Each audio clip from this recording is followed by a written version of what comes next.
আসসালামু আলাইকুম রহমতুল্লাহ। বিশ্লেষণের আরও একটি পর্বে আপনাদের সকলকে জানাচ্ছি স্বাগতম। আজকে ৩রা মার্চ ছাত্র জনতার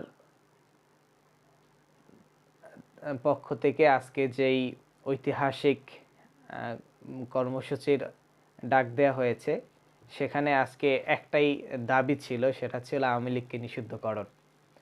বাংলাদেশে মুক্তিযুদ্ধে বিতর্কিত ভূমিকা রাখার কারণে যদি কোনো দল নিষিদ্ধ হতে পারে, সেই দলের কর্মীরা যদি নিষিদ্ধ হতে পারে, সেই দলের কার্যক্রম যদি নিষিদ্ধ হতে পারে, তাহলে আজ এই ৫৪ বছর পর স্বাধীন বাংলাদেশে যারা স্বাধীন নাগরিকদেরকে ঠান্ডা মস্তিষ্কে কোনো চিন্তা ভাবনা ছাড়াই একের পর এক মায়ের বুক খালি করেছেন, নিজেদের কর্তৃত্ববাদ, নিজেদের ক্ষমতাকে পোক্ত করার জন্য, নিজেদের জুলুম এবং শাসনের ধারাটাকে দীর্ঘ করার জন্য, যারা হাজারো মায়ের বুক খালি করেছে, হাজারো ভাইকে ভাইহারা করেছে, হাজারো বোনকে ভাইহারা করেছে, হাজারো পিতাকে তার সন্তান হারা করেছে, তাহলে সেই সমস্ত দলগুলোকে কেন বাংলার জমিনে নিষিদ্ধ করা হবে না?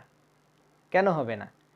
স্বাধীনতার ৫৪ বছর পরে এসেও যদি নির্দিষ্ট দলের বিরুদ্ধে এ ধরনের ট্যাগগুলো অব্যাহত থাকতে পারে, তাহলে শহীদের তাজা রক্তগুলো এখনও শুকায়নি, এখনও দগদগ করছে, এখনও হাসপাতালের বারান্দায় এবং প্রতিটা বেডের উপরে আহত ভাইয়েরা চিৎকার করছে, এখনও যারা আন্দোলন সংগ্রাম করছে তারা নির্যাতিত হচ্ছে, নিপীড়িত হচ্ছে।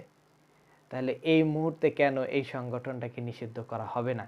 এবং সেটা নিষিদ্ধ করতে গিয়ে কি ধরনের সমস্যাগুলোর সম্মুখীন হচ্ছে বর্তমান সরকার, সেই বিষয়গুলো আমাদের সামনে তুলে ধরা দরকার।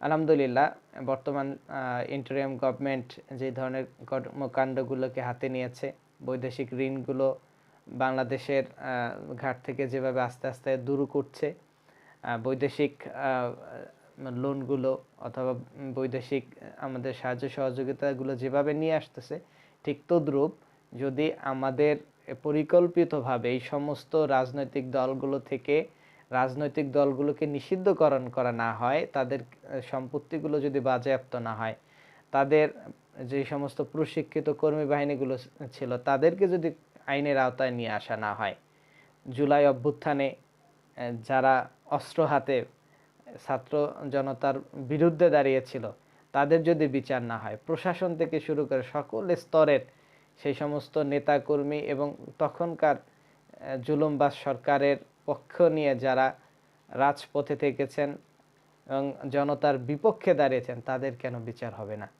এবং যারা ওই সময়ে বিপক্ষে দাঁড়িয়েছিলেন তারা এখনও আইনশৃঙ্খলা বাহিনীর নাকের ডগা দিয়ে হেঁটে বেড়াচ্ছে, তাহলে কেন তাদের নিষিদ্ধ করতে বর্তমান সরকার নচয় করছে?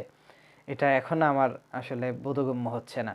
অনতিবিলম্বে এই সমস্ত রাজনৈতিক দলের নেতাকর্মী সহ যারা স্বৈরাচারের দোসর ছিলেন তাদেরকে গ্রেফতার করে আইনের আওতায় নিয়ে আসা এবং যথোপযুক্ত বিচারের মাধ্যমে এই দেশকে কলঙ্কমুক্ত করা এখন সময়ের দাবি।